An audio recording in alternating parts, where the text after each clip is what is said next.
पिछले पार्ट में ज़ाओफेंग शांगक्वान के उस छुपने की जगह को और अच्छे से जानने के लिए वहाँ पर कुछ देर के लिए रुक गया था। वैसे उस जगह को जब वो देखता है तो उसे लगता है कि शायद ये कोई वोल्केनो है जो कि अभी भी एक्टिवेट है, क्योंकि वहाँ बहुत गर्मी थी। हालांकि उस जगह के अंदर आने के बाद उसे वहाँ एक अजीब सी एनर्जी महसूस होती है और साथ ही ज़ियायु भी अजीब सा बिहेव करने लगता है और उस जगह के सेंटर पॉइंट पर जाकर जंप करने लगता है। इससे वहाँ की जो एनर्जी थी वो अचानक से ज़ियायु की बॉडी में जाने लगी थी। वैसे दूसरी तरफ वहाँ शांगक्वान फिश मॉन्स्टर्स के पास पहुँचता है और उन्हें शांत कराता है और फिर बाद में जब वो उनकी बॉडी की चोट देखता है तो उसे उन चोट में कुछ अजीब चीज दिखती है। वैसे वहाँ दूसरी तरफ जब शांगक्वान उस जगह की वो खास एनर्जी ज़ाओफेंग और ज़ियायु को खत्म करने के लिए अपने बनाए हुए एक बीस्ट की हेल्प ले रही थी, तभी ज़ियायु की बॉडी में बहुत से चेंजेस आने लगते हैं, जिसके बाद वो पूरी तरह से बदल चुका था। अभी देखने में तो वो बिल्कुल किंग कॉन्ग की तरह लग रहा था,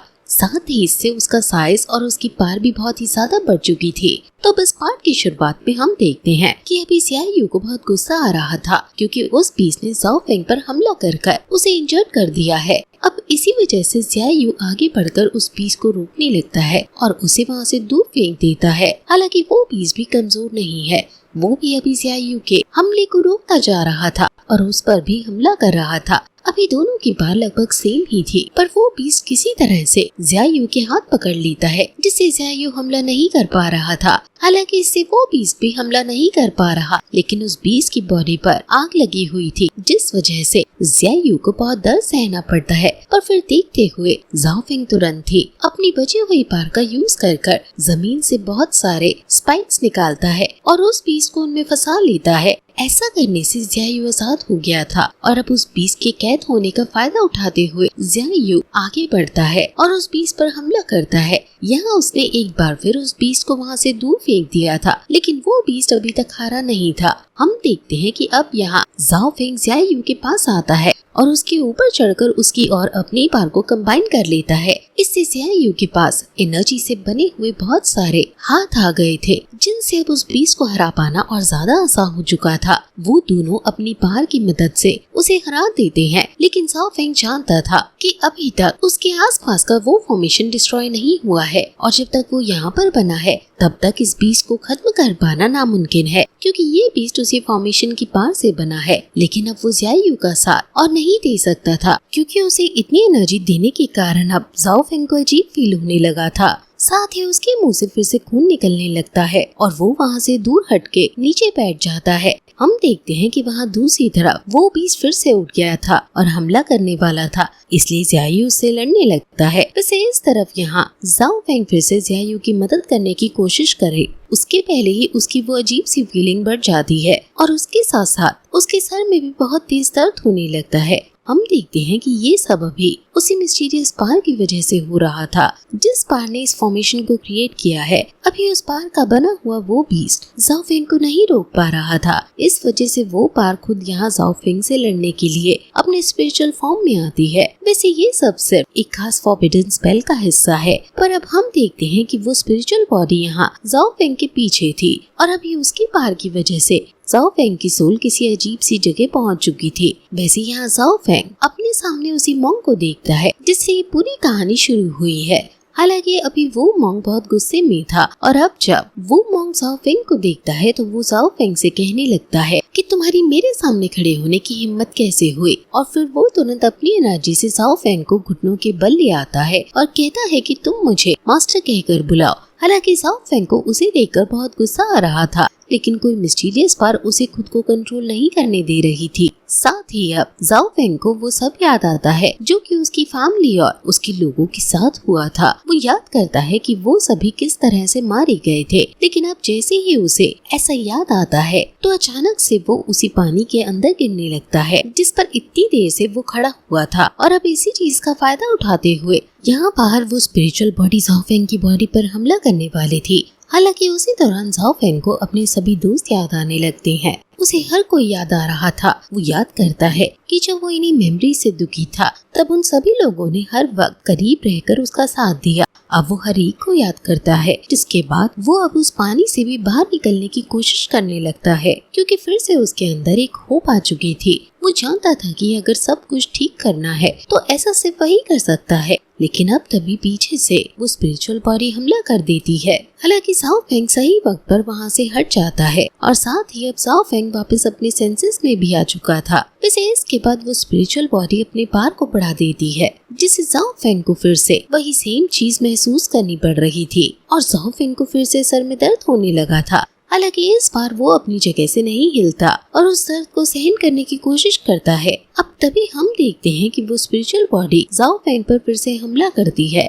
लेकिन जाओ फेंग ना ही अपनी जगह से हिलता है और ना ही उसके अटैक को डॉज करने की कोशिश करता है, बल्कि यहाँ उस स्पिरिचुअल बॉडी का अटैक अपने आप ही जाओ फेंग के पास आकर रुक गया था। साथ ही वहाँ दूसरी तरफ पानी के अंदर भी जब स्पिरिचुअल बॉडी जाओ फेंग की सोल को खींचने की कोशिश कर रही थी, तभी वहाँ भी एक बार रिलीज होती है और जाओ फेंग खुद को आजाद कर लेता है। वैसे वो मिस्टीरियस बार वहाँ बाहर भी एक धमाका करती है, जिसके बाद हम देखते हैं कि दूसरी तरफ वो बीस्ट भी गायब हो चुका था और यहाँ ये स्पिरिचुअल बॉडी भी गायब हो चुकी थी। साथ ही जो फॉर्मेशन अभी कुछ देर पहले जाओ फेंग को रोकने की कोशिश कर रहा था, वो भी फिर से एनर्जी में बदल जाता है और वो एनर्जी सीधा जाकर जाओ फेंग की बॉडी के अंदर एब्सॉर्ब हो जाती है। लेकिन ऐसा होते ही जाओ फेंग बेहोश हो चुका था और नीचे गिर गया था।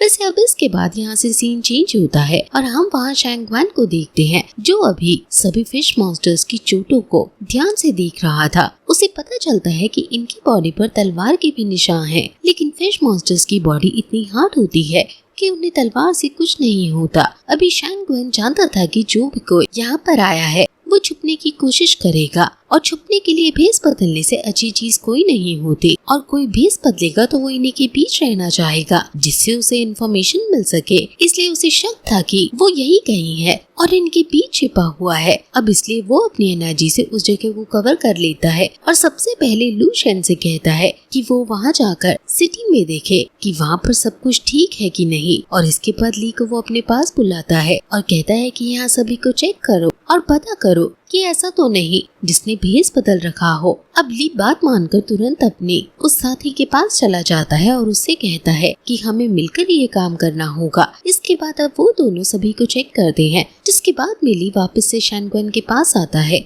और कहता है कि नहीं मास्टर, इनमें से किसी ने भी भेस नहीं बदल रखा है। हालांकि शैंगवान कहता है कि नहीं, अभी तक हमने हर किसी को चेक नहीं किया। और अब उसके इतने कहते ही हम फिर से यहाँ जाओ फेंग और जिया यू के पास आ जाते हैं। वैसे यहाँ हम देखते हैं कि जिया यू अब नॉर्मल हो चुका था और अभी वो जाओ फेंग को जगाने की कोशिश कर रहा था, क्योंकि जाओ फेंग तभी से बेहोश है। जाओ ही बहुत कोशिश करता है और फिर आखिर में जाओ फेंग जाग जाता है। हालांकि जाओ फेंग देखता है कि उसकी हालत अभी भी खराब है, क्योंकि उसके पास बिल्कुल भी एनर्जी नहीं है। इसलिए वो तुरंत ही बैठकर रिकवर करने के लिए कल्टीवेशन करने लगा था। इस दौरान वो जिया हुई को भी कुछ एनर्जी देता है जिससे कि वो भी रिकवर कर पाए। वैसे फिर तभी वहाँ वो उसकी डेमोस्टिक भी लुढ़कते हुए उनके पास आ गई थी। तो अब जाओ फेंग तुरंत उस स्टिक को उठाता है और वहाँ उस सेंटर वाली जगह के अंदर आ जाता है। वैसे पहले उसे लगा था कि ये एक वोल्केनो है, लेकिन जाओ फेंग यहाँ आकर हैरान था, क्योंकि यहाँ पर भी सेंटर में एक बड़ा सा स्टोन रखा हुआ था और जाओ फेंग जब उस स्टोन पर हाथ रखता है तो उसे बहुत ठंडा महसूस होता है। ठंडा मतलब जैसे कि वहाँ बर्फ जमी हो, लेकिन वो इस चीज को थोड़ा इग्नोर करता है और आगे बढ़ने लगता है।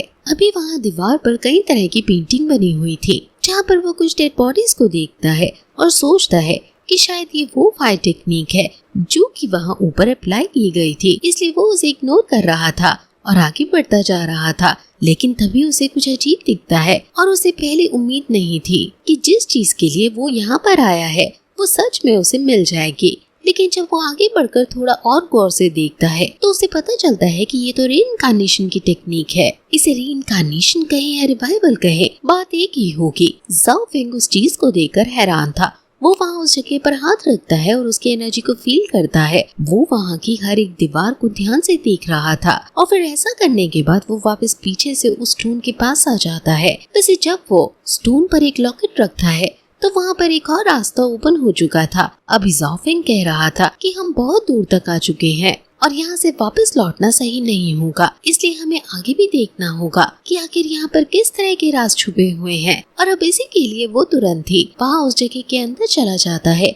लेकिन इसके बाद अब वो एक ऐसी जगह पर पहुंच चुका था जो जगह पूरी तरह से जमी हुई थी। ज़ाओ फेंग और ज़ियाई हुई यहाँ आगे बढ़ते जा रहे थे, लेकिन असल में वो यहाँ अकेले नहीं थे, क्योंकि अब अचानक से ही उन्हें एक आवाज सुनाई देती है। वो आवाज ज़ाओ फेंग से कह रही थी कि तुम मुझे शानग्वान फैमिली के तो नहीं लगते, आखिर तुम हो कौन? पर अब ज़ाओ फेंग इसका जवाब नहीं देता, बल्कि वो कहता है कि आखिर तुम कौन हो। लेकिन इतने में ही वो जिसकी भी आवाज थी वो उससे कहती है कि तुम्हारे पास तो एक इविल वेपन भी है, लेकिन तुम मुझे ज्यादा ताकतवर समझ नहीं आ रहे, और वैसे भी इस इविल वेपन की इविल पावर ऑलरेडी तुम्हारी बॉडी में एंटर कर चुकी है, इसलिए तुम जल्दी पागल होकर मारे जाओगे। अब ज़ाओ फेंग को इस चीज पर गुस्सा आता है और सामने लगी बर्फ की दीवार को तोड़कर कहता है कि तुम जो भी कोई हो मेरे सामने आओ। वैसे तभी हम उसके पीछे कुछ टेल्स को देखते हैं और बस इसी के साथ ये पार्ट यहीं पर खत्म हो जाता है।